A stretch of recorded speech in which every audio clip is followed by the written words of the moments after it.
O quiero contarles la historia de un joven idealista neoyorquino, de un hombre de origen más o menos humilde que tenía un sueño, tenía resolución y logró construir grandes cosas.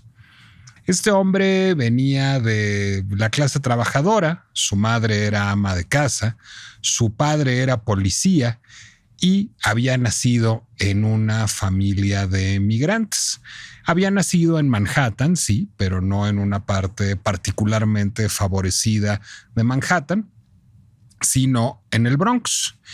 Y su padre era servidor público, su padre era policía. Y este hijo de policía era un niño que no había tenido grandes calificaciones en la escuela, que era bueno en matemáticas, pero malo en inglés, y que además, bueno, pues no venía de una familia que tuviera recursos para mandarlo a una universidad privada. Su padre había trabajado durante muchos años patrullando Harlem, desde las 8 de la mañana hasta las 4 de la tarde. Después había empezado a desarrollar problemas de visión, lo que lo habían pues hecho ya no elegible para seguir patrullando las calles como parte de la policía de Nueva York, y había tenido que tomar un nuevo empleo como guardia de seguridad en una joyería, en la legendaria Harry Winston. La madre se dedicaba a los quehaceres del hogar. El hijo no tenía grandes calificaciones, entonces pues se consideraron muy afortunados de que fuera aceptado en Hunter College. Hunter College es uno de los campus universitarios de CUNY, de la City University of New York, en donde este joven esforzado, que estaba llamado a grandes cosas, estudió ciencia política. Tenía un lado activista. No era un mal estudiante, pero pues siempre andaba pugnando por la justicia, siempre andaba queriendo que se bajaran los precios de los alimentos en la cafetería, o pugnando porque hubiera más becas escolares, o de plano por la abolición de la colegiatura. También realizó una protesta para que las juntas de profesores estuvieran abiertas a observadores del alumnado para ser más transparentes y para que hubiera protocolos de comunicación entre los maestros y los alumnos. Era un activista escolar. Ahora, no era un activista estudiantil violento, no era irrespetuoso, pero sí podía resultar irritante para el personal administrativo, para los profesores, y más de una vez se vio en riesgo de ser expulsado de Hunter College. Por fortuna no lo fue y pudo graduarse como politólogo. Ahora bien, este joven empezó a contemplar una disyuntiva profesional. ¿Se dedicaría al activismo político? ¿Se dedicaría a la función pública? ¿O se dedicaría a los negocios? Quería hacer del mundo un lugar más justo, más equitativo, pero también quería ser parte de la clase media y ganar lo suficiente para mantenerme en un mejor barrio que en el que nací. Esto declararía en un libro de memorias este joven empeñoso e idealista. En lo que decidía cuál era el camino para él, tomó una decisión de compromiso: hacer una maestría. No tenía dinero para cursar una maestría en una de las escuelas más prestigiadas de Estados Unidos, en Columbia, pero lo que hizo fue aplicar para las ayudas estudiantiles, que le cubrieron el 25% de la colegiatura, y para el resto pedir préstamos estudiantiles, como piden muchos estudiantes en los Estados Unidos. Y así logró graduarse de una maestría en la Universidad de Columbia. Y a partir de eso empezó a trabajar en la administración pública. Empezó a trabajar, de hecho, en el gobierno de la ciudad de Nueva York, en la alcaldía de Nueva York. Y este joven pasó 10 años trabajando en la alcaldía de Nueva York, en donde desempeñó toda suerte de puestos, trabajó en toda suerte de áreas de la alcaldía de Nueva York, hasta que llegó a el más importante de los puestos que ocupó, o que había ocupado hasta entonces, la ACD, la Agency for Child Development, la Agencia para el Desarrollo Infantil, o, para decirlo en lenguaje sencillo, el sistema de guarderías de la ciudad de Nueva York. Este joven idealista, este joven empeñoso, pues quedó a la cabeza de la Agencia de Desarrollo Infantil, del sistema de guarderías de Nueva York, con 500 empleados a su cargo que operaban 400 guarderías y que no lograban satisfacer las demandas de la población más vulnerable de la ciudad de Nueva York. La Agencia de Desarrollo Infantil era básicamente un desastre en donde no se lograba satisfacer la demanda, no se hacía más que babysitting, no se enseñaba nada a los niños, no había educación preescolar, no había estimulación temprana, sino simplemente los papás llegaban y los aventaban. Estaban las guarderías en un estado físico bastante lamentable, no había materiales didácticos, en muchas no había personal y además de todo, le dijeron a nuestro héroe cuando llegó ahí, bueno, pues este es el sistema de guarderías y este es tu presupuesto, solo que menos el 23%. Tenía hasta ahora $150 millones para operar el sistema de guarderías, pero tú lo vas a tener que arrancar con 115 y tienes que reestructurarlo de tal suerte a mejorar la calidad y la cobertura. Y este joven brillante y empeñoso lo hizo. Lo hizo porque empezó a darse cuenta de entrada de que había muchos convenios de renta de locales que tenían términos erróneos, tenían términos lesivos para la ciudad de Nueva York y entonces renegoció muchos contratos, pero también muchos otros contratos los eliminó, es decir, mudó las guarderías de espacio. Cerró además algunas guarderías y abrió otras. ¿Por qué? Porque descubrió, haciendo un mapeo de la ciudad de Nueva York, que había zonas de la ciudad que tenían demasiadas guarderías, que tenían capacidad de atender a más niños de lo que era necesario, mientras que había otras zonas de la ciudad que no disponían de guarderías. Y entonces justamente hizo un buen uso de los datos para lograr una mejor cobertura, para lograr una mejor distribución de los espacios de guarderías en toda la ciudad.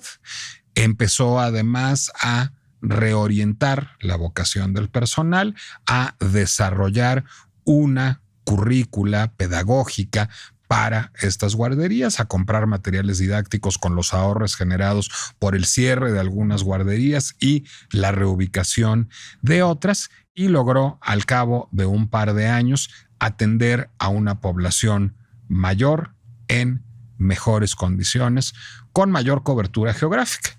Y esto lo llamó a un gran destino. ¿Cuál sería el gran destino del protagonista de esta historia que les he contado? ¿Sería su gran destino ser alcalde de Nueva York?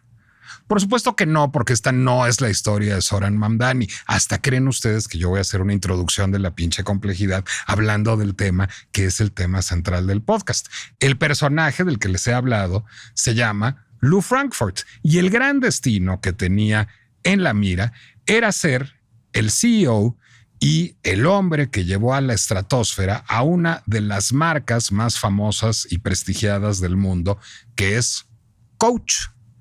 Cada vez que ustedes se compran una bolsa, una cartera, una pluma, una mascada, un money clip de la marca Coach, lo que están haciendo es beneficiándose de la visión de Lou Frankfurt, que lo único que hizo básicamente fue implementar lo que aprendió en el sistema de guarderías de la ciudad de Nueva York a una marca de marroquinería.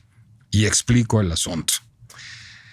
Después de haber cumplido con ese reto y de no lograr moverse a otra área, a este hombre que era muy inquieto y que quería reformar la administración pública estadounidense, pues decidió que a lo mejor era momento de probar suerte en la iniciativa privada y a través de un amigo común conoció a el dueño y director de una pequeña firma de marroquinería, es decir, de bolsas, carteras, mochilas, que se llamaba Coach, que trabajaba desde un pequeño taller en Nueva York, cerca del río Hudson, en Midtown, cerca del río Hudson, y que pues surtía a algunas pocas tiendas departamentales. Se vendía, por ejemplo, en Macy's o en Bloomingdale's. Había estado catalogada en Bergdorf Goodman, pero la marca no tenía una imagen lo suficientemente lujosa para ser distribuida en ese templo de lujo neoyorquino.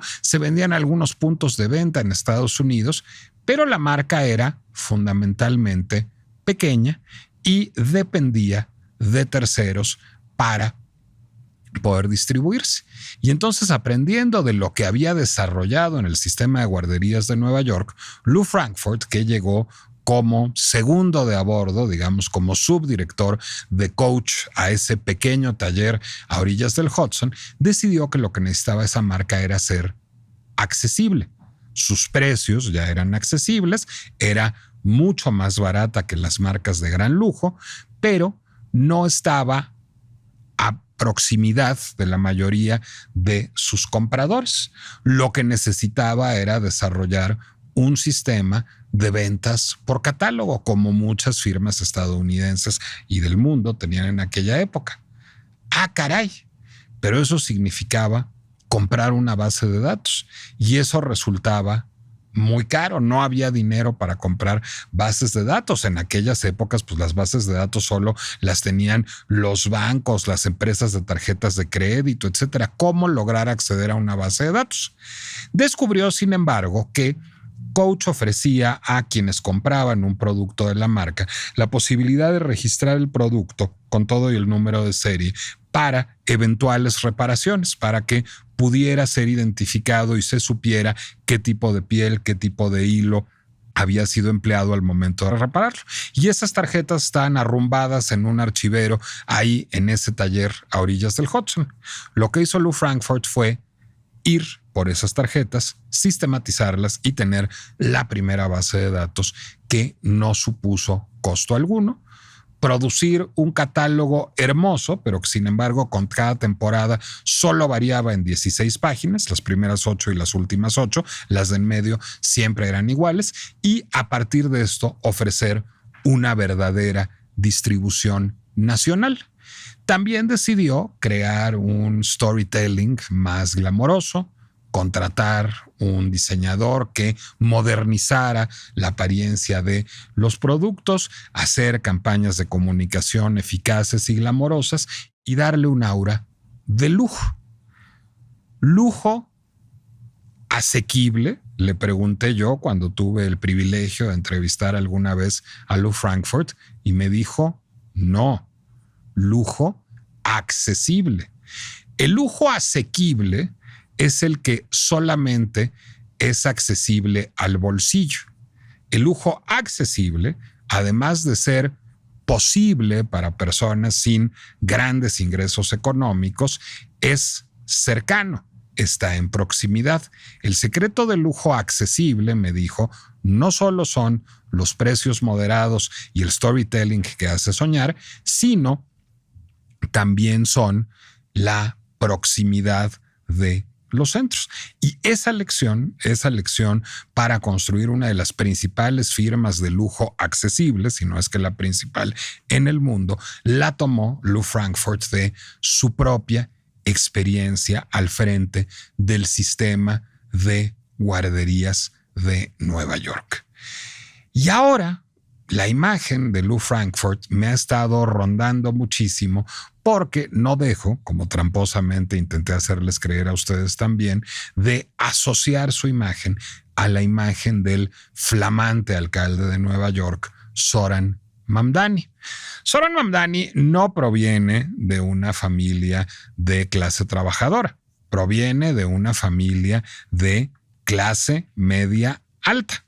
Sí nació en el Bronx, pero nació en una parte bastante elegante del Bronx, y la familia de Zoran Mamdani no son de clase trabajadora, sino su padre, Mahmoud Mamdani, es un académico importante justamente de la Universidad de Columbia, por eso viven en el Bronx, porque le queda cerca de su trabajo, y su madre, Mira Nair, es una cineasta premiada internacionalmente, conocida por películas que han devenido clásicos como Salam Bombay o como Mississippi Masala, estelarizada por el mismísimo Denzel Washington. Habiendo comenzado su carrera en su natal India, Mira Nair ha hecho buena parte de su carrera en Hollywood.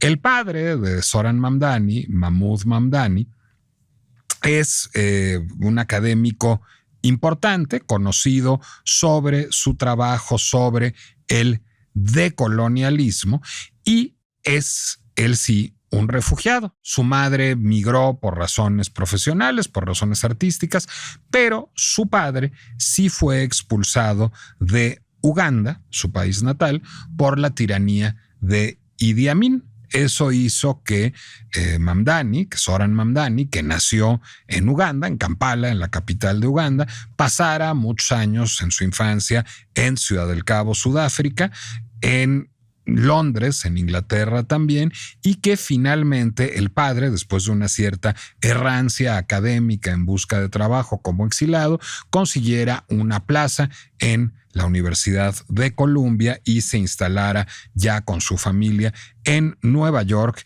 a donde llegó siendo niño Zoran Mamdani y donde ha crecido y vivido a lo largo de toda su existencia. Al igual que Lou Frankfurt, Zoran Mamdani tuvo una dicotomía profesional en algún momento. Él no sabía si quería ser político o rapero. Así como Lou Frankfurt tenía, digamos, la duda entre ser servidor público o dedicarse al sector privado, bueno, Zoran Mamdani tenía la duda entre ser político o rapero. Nunca le pasó por la cabeza dedicarse a los negocios, sino más bien tuvo una carrera exitosa en el mundo del hip hop, tanto en Uganda como en Estados Unidos, bajo el nombre de Young Cardamom primero o de Mr. Cardamom después, y sus videos, que son divertidos, están en YouTube si los quieren ver. En efecto, tuvo un activismo académico igual que Lou Frankfurt desde muy joven, y en efecto, el asunto de las guarderías y de la accesibilidad de las guarderías es un asunto central para Zoran Mamdani. ¿En qué ya no se parecen? Supongo que en muchísimo, y además ignoro si Lou Frankfurt haya votado por Zoran Mamdani o no. Intenté buscar la información y no la encontré. No me parece imposible que, como un altísimo porcentaje de los neoyorquinos haya votado por él, a pesar de ser judío. Muchos judíos votaron por Zoran Mamdani, de eso también valdrá la pena hablar. Pero más allá de eso, comparten esta idea de la accesibilidad de ciertos servicios públicos. En el caso de Zoran Mamdani, no solo las guarderías, sino también el transporte de manera toral, la vivienda y la alimentación. Ya entraremos a detalle en eso más adelante en el podcast. Pero lo que los diferencia es que las estrategias de Mamdani parecen mucho más radicales, y esto resulta polémico incluso conmigo, que soy alguien que sin embargo le tiene simpatía al personaje, como quedará claro más adelante. Y en donde ya de plano se distancian enormemente es en términos de su imagen pública. Lou Frankfurt es un personaje extraordinariamente apreciado en el mundo de los negocios, en el mundo de la moda. Escribió sus memorias, mucho de lo que les cuento lo extraje de sus memorias, también de alguna entrevista que le hice para un libro que tuve el privilegio de editar para una empresa de moda, para Grupo Axo, la empresa que distribuye Coach en nuestro país. Pero también es cierto que Zoran Mamdani, a diferencia de Lou Frankfurt, es una figura que resulta extraordinariamente polarizante. ¿Por qué? Porque muchos dicen o decimos que es la esperanza de la política, no en términos de sus políticas, con las que yo, digamos, me confieso escéptico, sino de su discurso político. Zoran Mamdani logró renovar por completo el discurso político, atraer a una generación de votantes que nunca se había animado a participar políticamente. Pero al mismo tiempo dicen que es antisemita, dicen que es un comunista, dicen que va a acabar con la prosperidad neoyorquina. ¿Qué es Zoran Mamdani? ¿Quién es este joven de 34 años que hoy se postula como la pinche complejidad del relevo generacional en política no solo estadounidense, sino global?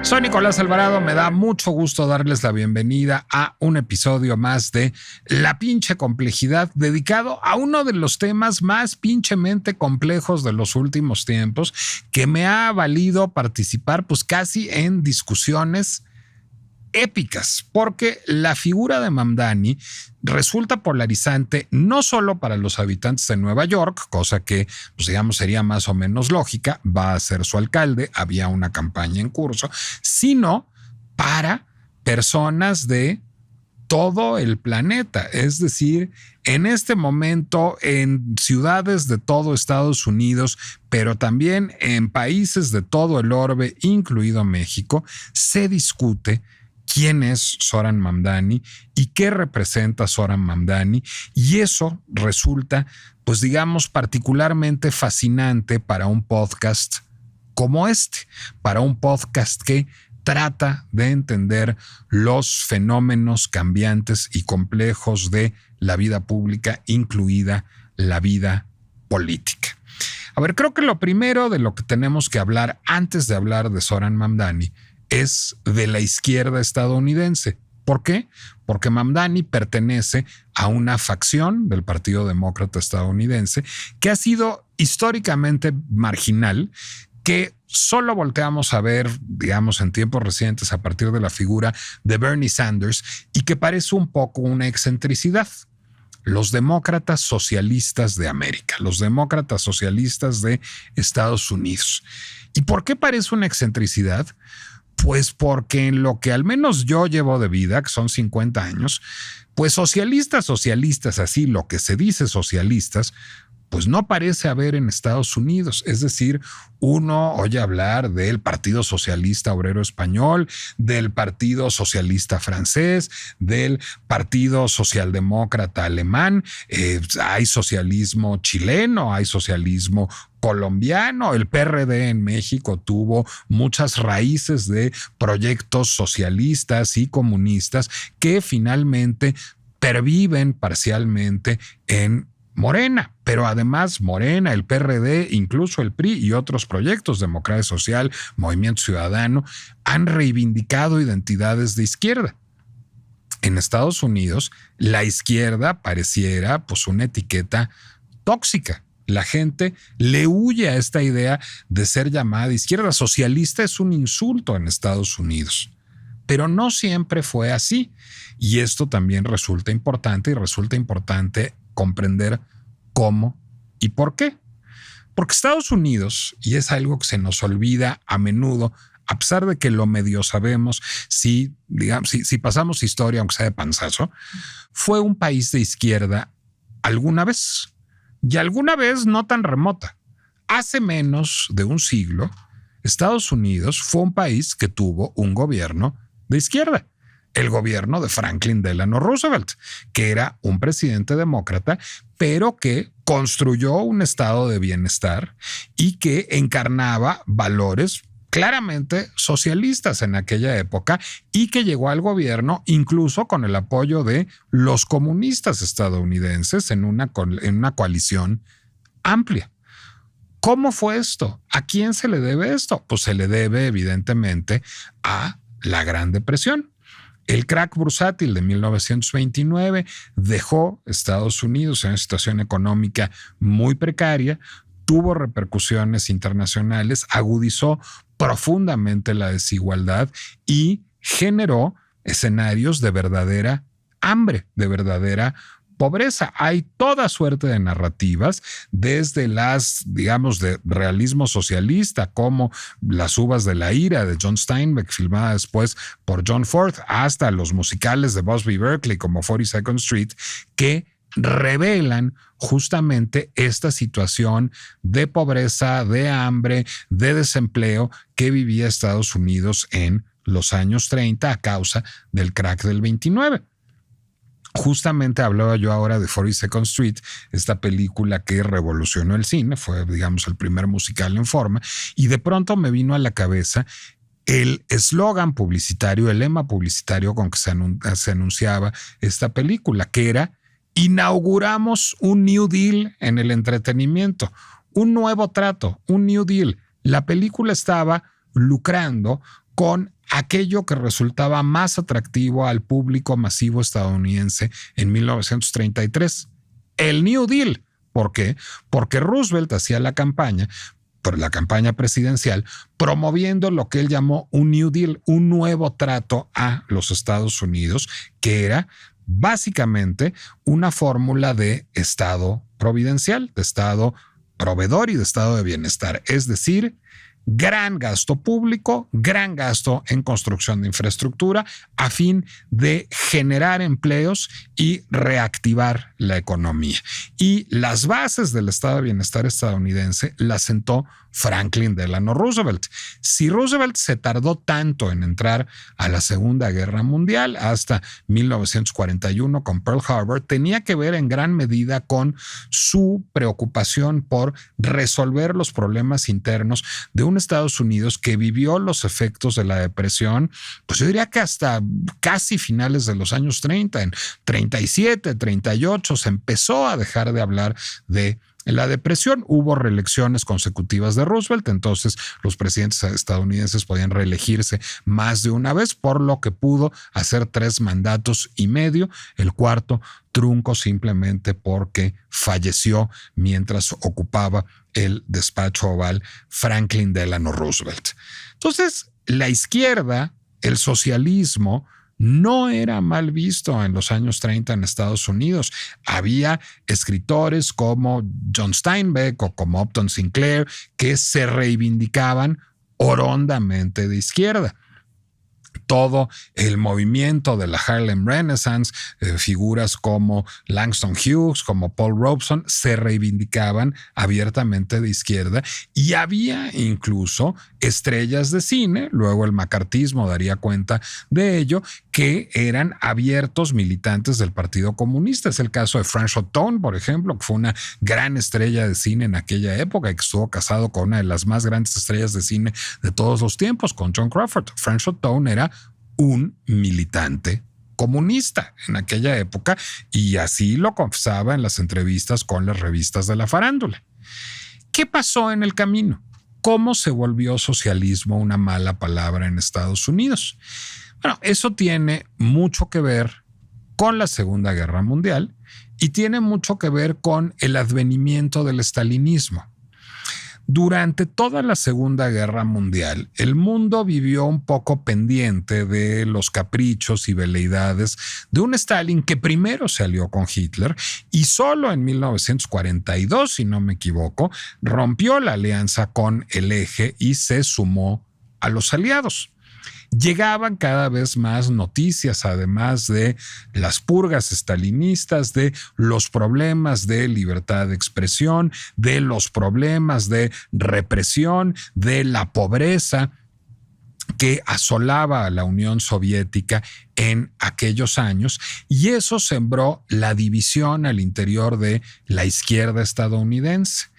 Al mismo tiempo, los Estados Unidos pudieron recuperarse económicamente de manera munificente, un poco beneficiados por el New Deal rooseveltiano y un poco beneficiados, pues seamos francos, por la economía de guerra, de una guerra que no sucedía en su territorio. Estados Unidos mandaba soldados al frente europeo, pero la guerra no sucedía en el frente europeo, y eso le permitió tener un crecimiento económico que no conocieron los países europeos, pues de ahí que Estados Unidos terminara pues financiando, fondeando a los países europeos con el Plan Marshall en la posguerra y así desarrollando una influencia política cuantiosa cuyo origen es económico. Bueno, justamente a partir de esta prosperidad es que adviene la sociedad de consumo, que va aparejada a un gran desarrollo tecnológico en la posguerra, en donde sobre todo son productos de consumo los que se desarrollan, en donde empiezan además a vaciarse los centros históricos y a poblarse los suburbios. Y todo esto es malísimo para la izquierda de aquellas épocas. ¿Por qué? De entrada porque el sindicato, el círculo de lectura, eran los ejes de esa izquierda, digamos, tradicional, de esa vieja izquierda de los años 20, 30, 40. El éxodo a los suburbios acaba con ellos. Empieza a haber un enorme desencanto desde el interior de la izquierda con las instituciones de la izquierda y particularmente con la izquierda soviética. Y esto se ve aparejado con, pues digamos, la aparente solución del problema que había dado origen a la izquierda originalmente, que era la pobreza y la desigualdad. En la posguerra, los Estados Unidos son una sociedad eminentemente próspera y cada vez menos desigual. Lo que sucede entonces es que las jóvenes generaciones experimentan un descontento si se quiere con el American Way of Life, con el American Dream, pero ese descontento no pasa por lo económico. Es un descontento fundamentalmente intelectual que se expresará por canales culturales, no por canales políticos. Hay al mismo tiempo un desencanto del sistema estadounidense y hay un desencanto del sistema soviético. Hay una novela poco conocida de Norman Mailer de aquella época que se llama Costa Bárbara, Barbary Coast, que justamente retrata, esto es una novela de espionaje y de aventuras sexuales, pero cuyos protagonistas son en su mayoría jóvenes desencantados tanto del American Way of Life como del comunismo real soviético y que se encuentran manifiestamente desencantados. Es en este caldo de cultivo en donde además la Unión Soviética es la única potencia igual de poderosa que los Estados Unidos, la única que puede enfrentarlo, que se desarrolla la paranoia anticomunista de finales de los años 40, principios de los años 50. El otro era la Unión Soviética, ya que los nazis y los fascistas habían sido derrotados y los europeos liberales dependían literalmente económicamente de Estados Unidos, y entonces se construye como gran otro a la Unión Soviética y comienza la persecución de comunistas en Estados Unidos a manos del senador Joseph McCarthy. La izquierda política nunca se recuperó de eso en todos esos años, es decir, migró a una izquierda intelectual que dio origen a lo que en los años 60 sería conocido como la New Left, que es en esencia pues es el movimiento abuelito del woke contemporáneo. El feminismo, los derechos sexuales, los derechos raciales, el discurso identitario, era el discurso pacifista también, eran el eje de esa New Left que nunca buscó siquiera representación política, que se mantenía en el campus universitario, en la revista, en la sociedad civil organizada, pero no en el entorno político, y eso alejó a los jóvenes de lo político durante muchísimos años y se mantuvo como un movimiento marginal. ¿Cuándo cambió eso? Cambió eso cuando empezó a haber problemas de pobreza y desigualdad en Estados Unidos. Es decir, empezó a cambiar eso con la crisis económica de 2008, que habrá que entender en gran medida como el punto de quiebre de pues la sociedad estadounidense y diría yo de la política global. Esta crisis económica de origen en la especulación inmobiliaria en buena medida de 2008 redundó en 2011 en el movimiento Occupy Wall Street, el movimiento globalifóbico, de cuestionamiento a las instituciones financieras, al capitalismo tradicional, que está en el origen de buena parte de la crisis que enfrenta la democracia liberal en el mundo en general y en Estados Unidos en particular.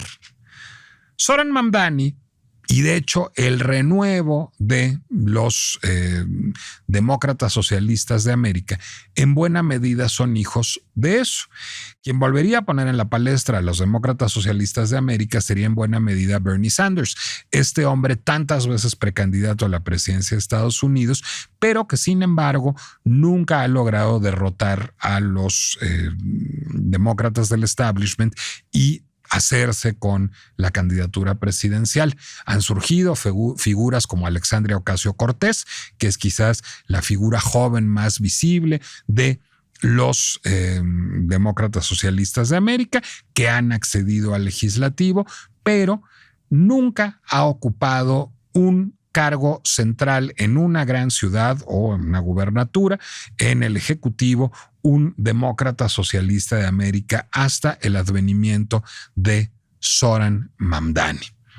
Zoran Mamdani intentó, digamos, hacer una carrera en el rap, en el hip hop, y no le fue mal, y yo creo que eso explica mucho de su éxito, ya llegaré a ello un poquito más adelante, pero en paralelo siempre tuvo interés en el activismo político.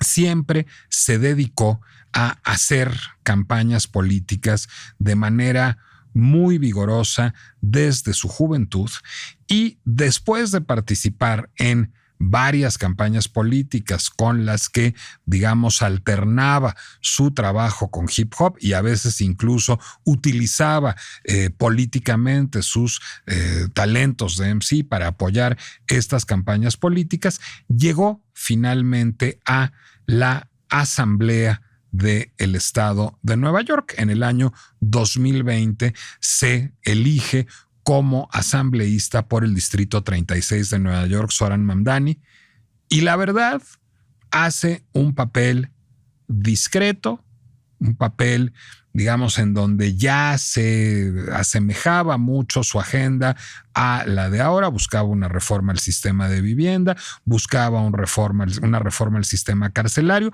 buscaba retirar presupuesto a la policía. Fue un, pues digamos, muy cercano a su idea de mundo de izquierda, pues fue casi un enemigo de la policía en sus primeros años, alguien que quería menos policía en la ciudad de Nueva York, pero pues no logró mucha resonancia, como la izquierda tradicionalmente no generaba mucha resonancia en Estados Unidos. Digamos que Estados Unidos se dividía entre liberales y conservadores. Los liberales eran los del Partido Demócrata, los conservadores eran los del Partido Republicano, y ya. Un movimiento como MAGA hubiera sido impensable también en aquellas épocas.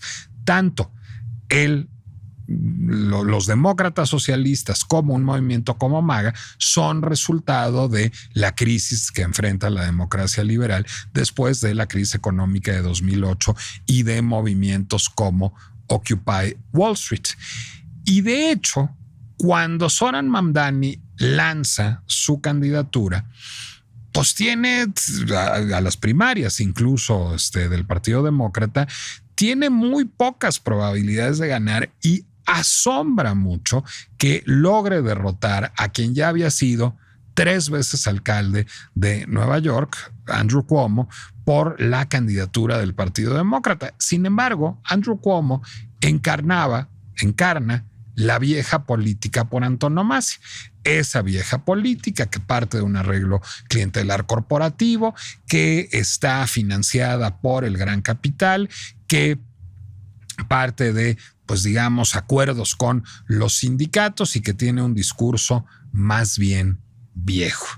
Se hace entonces sorpresivamente apelando a votantes jóvenes, utilizando TikTok como eje de su campaña, Zoran Mamdani, y una vez siendo candidato, despliega una campaña poderosamente inventiva. Una campaña poderosamente inventiva que es nativa de redes sociales. Zoran Mamdani no hace el esfuerzo por ser simpático en redes sociales. Es un producto casi pensado para redes sociales, y en buena medida es porque es un producto que nació del mundo del videoclip. Son buenos los videoclips de Zohran Mamdani, bueno, de Young Cardamom o de Mr. Cardamom, son muy divertidos, búsquenlos en YouTube. Y además, ahora que estaba yo investigando para este episodio, de pronto me di cuenta cómo en buena medida los spots de Mamdani son videos de hip hop. Es decir, hay un beat de hip hop todo el tiempo y el discurso de Mamdani siempre es rítmico en su escritura y es rítmico en su delivery. Es irresistible porque se siente uno casi oyendo una canción de hip hop en cualquiera de los videos. Además, bueno, pues hizo muchas cosas simpáticas que se volvieron muy famosas, algunas más periodísticas, como después de la victoria de Trump salir a la calle a entrevistar a la gente para preguntarle por qué había votado por Trump y mostrar ahí empatía, tratar de comprender en lugar de descalificar, que es lo que hizo el Partido Demócrata de inmediato, es decir, se concentró en hablar de Trump en lugar de hablar de la gente. Hacer stunts como para hablar de las rentas congeladas, lanzarse al agua congelada y exponer su plataforma de estabilización y congelamiento de rentas con un traje empapado después de haberse lanzado al agua congelada y este extraordinario carisma de participar en el maratón de Nueva York y en el lugar creo que 48,000 si no me equivoco, pero irse tomando videos de TikTok mientras tanto y tomando selfies con los corredores que a su paso se detenían de su marcha para tomarse la selfie con Mamdani. Creo que habla de un enorme arrastre mediático, pero también de cómo cambió los términos del discurso político. El discurso político en Mamdani es todo lo que no es normalmente el discurso político.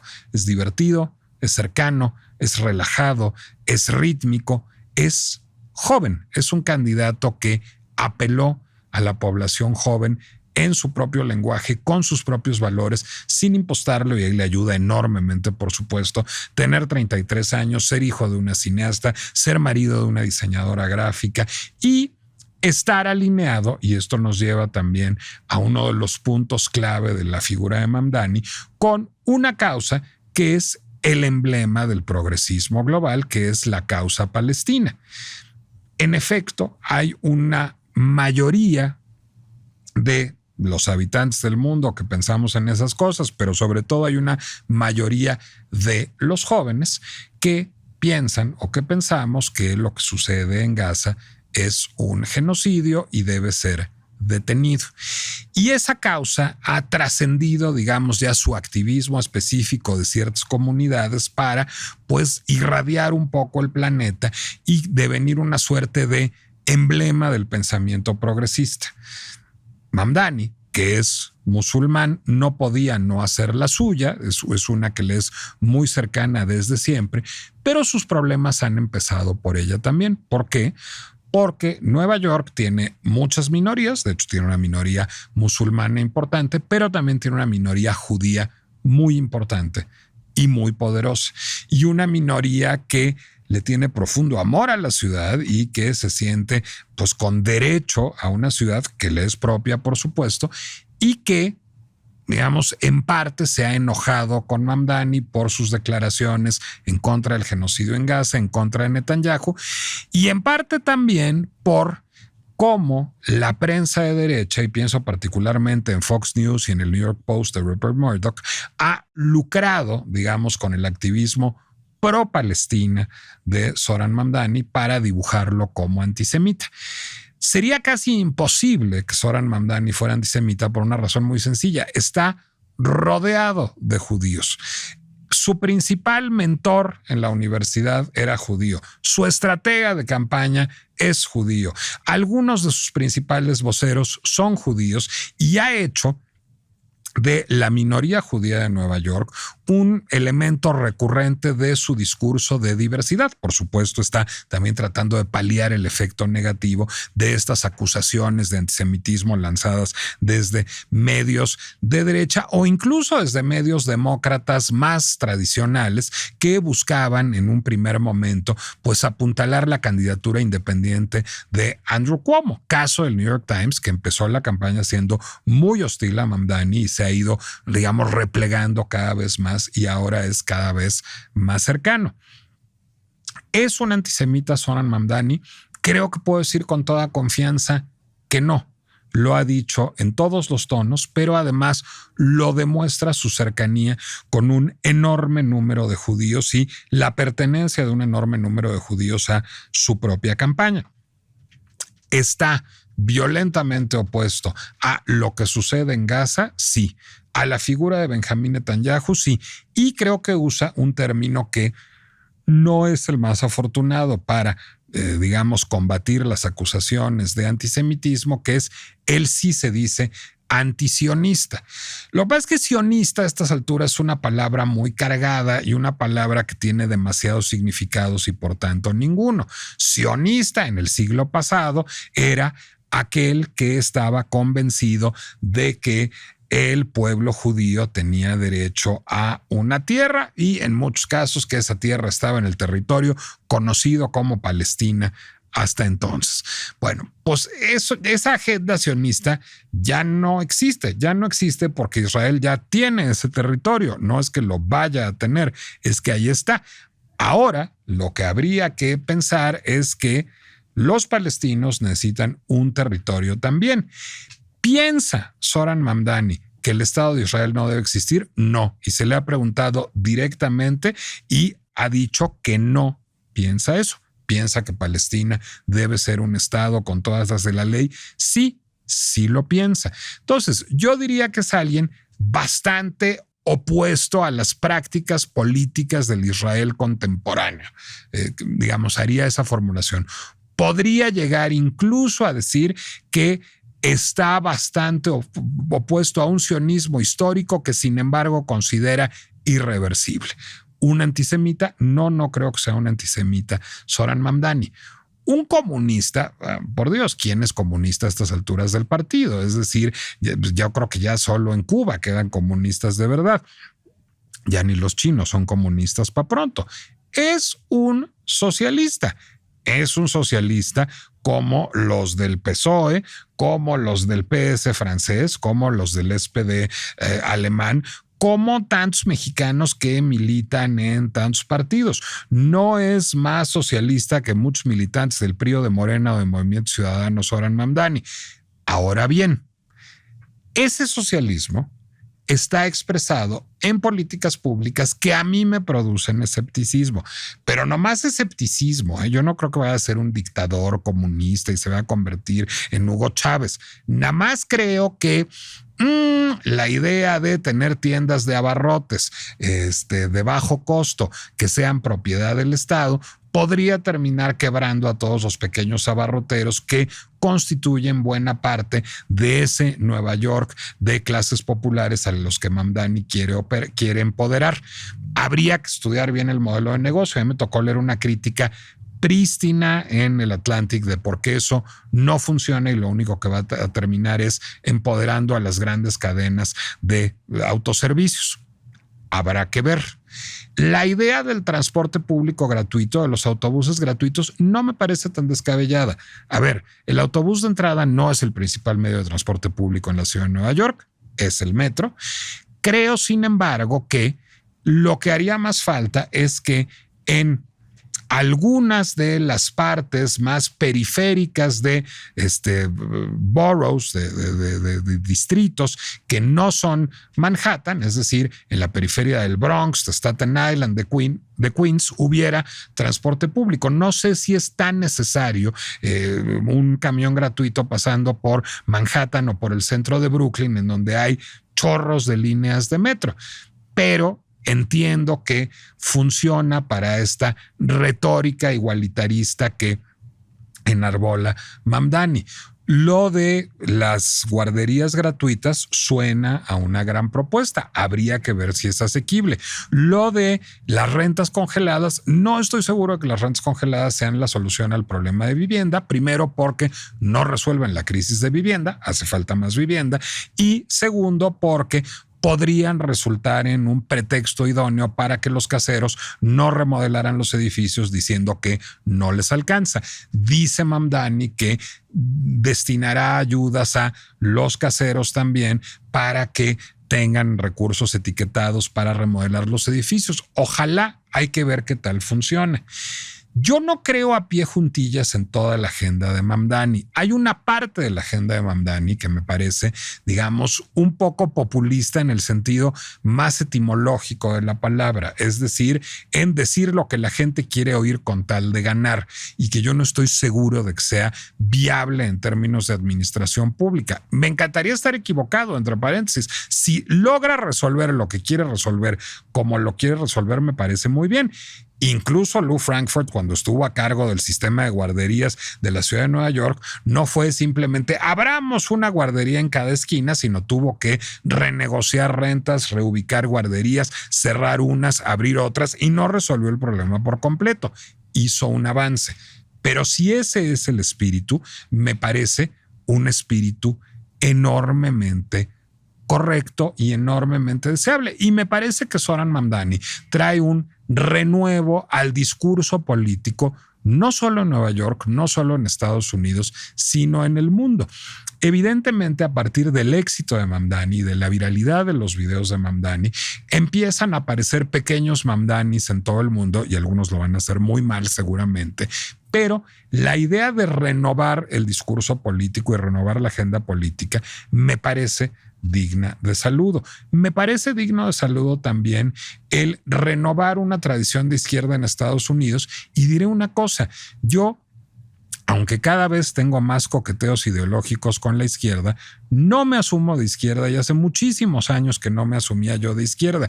Pero nunca hubo un momento en mi vida en que no pensara yo que un buen sistema político tiene una izquierda democrática, como tiene también una derecha democrática.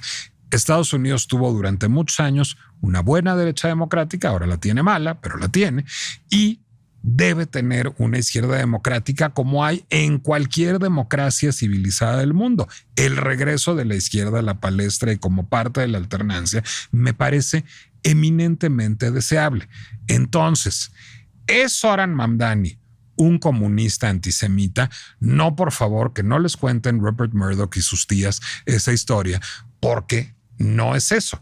Es un socialista, sí es musulmán como hay muchos judíos y muchos católicos, y hay muchas formas de ser musulmán. El hombre está casado con una mujer que no usa hijab, que trabaja, que es una ilustradora exitosa, que publica en el New Yorker. Su madre es una cineasta laureada por el mundo, es decir, difícilmente será alguien que quiera tener a su mujer y a las mujeres con burkas y chadores. Al revés, es un hombre al que yo me atrevería a decir feminista, claramente, aunque sí practica la religión musulmana, muy su libertad y muy la libertad de culto de Estados Unidos. No es un antisemita, es alguien que vive rodeado de judíos, trabajando de judíos, tiene nada más graves objeciones a la política de Israel. Por cierto, yo también las tengo.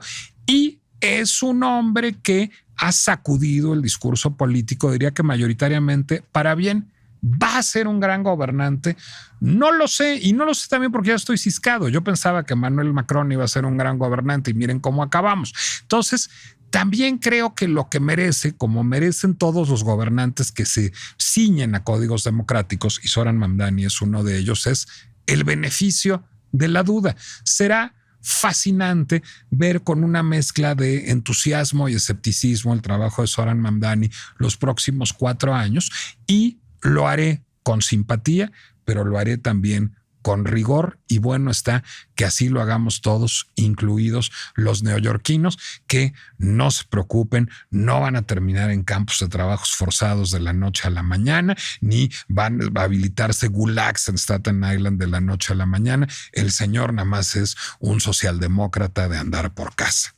Y yo nomás soy Nicolás Alvarado, que colabora los miércoles en el Heraldo de México, que publica La Pinche Complejidad todos los viernes en Spotify, Apple Music, Amazon Music, Deezer, YouTube o cualquier plataforma donde ustedes acostumbren a escuchar podcasts, y que los invita a seguirlo en Nicolás Alvarado Lector, tanto en Instagram como en Threads.